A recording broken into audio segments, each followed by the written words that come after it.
اللہ کے ساتھ اپنے آپ کو جوڑیں.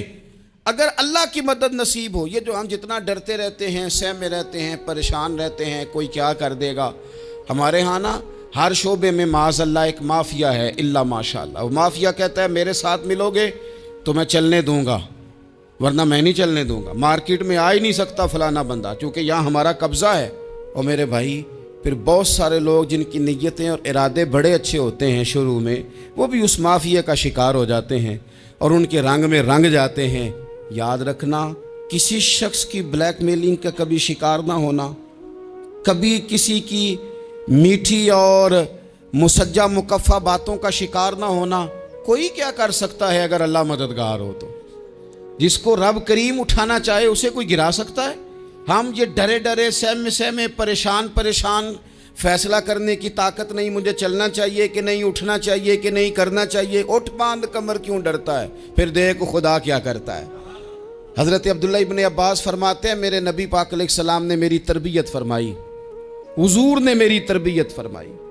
اور محبوب پاک علیہ السلام نے فرمایا عبداللہ یاد رکھنا، یہ نوجوان دوست میری بات لکھ لیں، پریشان لوگ میری بات لکھ لیں، جن کے پاس قوت فیصلہ نہیں وہ اس بات کو لکھ لیں. حضرت عبداللہ ابن عباس فرماتے ہیں میرے نبی پاک علیہ السلام نے مجھ سے فرمایا تھا عبداللہ سن، اگر ساری دنیا مل کے تیرا کوئی نفع کرنا چاہے کر نہیں سکتی جب تک میرے رب کی رضا نہ ہو. اور فرمایا ساری دنیا مل کے تیرا کچھ بگاڑنا چاہے تو عبداللہ بگاڑ نہیں سکتی جب تک رب کریم کی حکمت کا تقاضا نہ ہو. لوگوں سے ڈرنا، لوگوں کی طرف دیکھنا، ماحول دیکھ کے اپنے راہ کا تعین کرنا، ہر بندے کے خیالات کے مطابق ڈھلنے کی کوشش کرنا، فلانا نہ ناراض ہو جائے، فلانا نہ ناراض ہو جائے، وہ جس نے ہونا ہو جائے، بس رب رسول ناراض نہ ہو. اپنی زندگی میں اپنے مالک کو مولا جان کے، بل اللہ مولاکم، اللہ تمہارا مولا ہے، وَهُوَ خَيْرُ النَّاصِرِينَ، وہ بہترین مددگار ہے. توجہ جب بھی کریں رب کی جانب کریں. اپنے دل کا قبلہ درست رکھیں، سوچوں کے زاویے سیدھے رکھیں. میرے بھائی مالک جب بندوبست کر دے نا، جب مالک بندوبست کر دے پھر ایسا بندوبست کرتا ہے کہ لوگوں کے پاس نا چارہ نہیں رہتا. حضرت مریم رضی اللہ تعالی عنہا پاک باز تھیں، مسجد میں رہی تھیں، پر مالک کی حکمت کے تقاضے بڑے عجیب ہیں نا. پھر جناب مریم کو اللہ تعالیٰ نے بغیر شوہر کے اولاد عطا کر دی. یہ بات ہی ایسی تھی، وہ کسی نے کہا تھا کہ مخلوق تو فنکار ہے اس درجہ کے پل بھر میں سنگے در کعبہ سے بھی اصنام تراشے، تم کون ہو کیا چیز ہے داغ کبابی. لوگوں نے تو مریم پہ بھی الزام تراشے. تو لوگوں نے کہا کدھر سے لے آئی بچہ، تیرا باپ تو ایسا نہیں تھا، کہاں سے لے آئی؟ اللہ کرے میں آپ کو سمجھا سکوں، ذرا اپنے آپ کو وہاں کھڑا کریں کہ ایک پاک باز عورت، پاک باپ کی بیٹی، طیب ماں کی بیٹی، اور اللہ کے گھر میں پرورش پانے والی خاتون، ایک وہ وقت اور ایک یہ وقت کہ اس عورت کو کٹہرے میں کھڑا کر کے پوچھا جا رہا ہے کہ معاذ اللہ تیری گود میں بچہ جائز نہیں ہے، کہاں سے لائی ہے؟ اب خود سے صفائیاں بندہ کتنی کو دے، کتنی کو وضاحتیں کرے. اور میں نے تو اپنی زندگی میں دیکھا ہے زیادہ وضاحت دینے والے کو بھی لوگ جھوٹا سمجھنے لگ جاتے ہیں. زیادہ وضاحت دینے پر بھی لوگ کمزوری کا اظہار سمجھتے ہیں کہ کمزور پڑ گیا. آپ صلح کی کوشش کرتے ہیں، سامنے والا بزدل سمجھ لیتا ہے. زیادہ وضاحتیں بھی کمزور کر دیتی ہیں. اب حضرت مریم کو کٹہرے میں کھڑا کر کے کہا بچہ کس کا ہے؟ تو پھر خدا بندوبست جب کرے، اللہ جب مددگار ہو، تو پھر حضرت مریم کی گواہی درختوں سے نہیں دلوائی، اس نے پتوں سے نہیں دلوائی، پھر فرشتے نہیں بھیجے.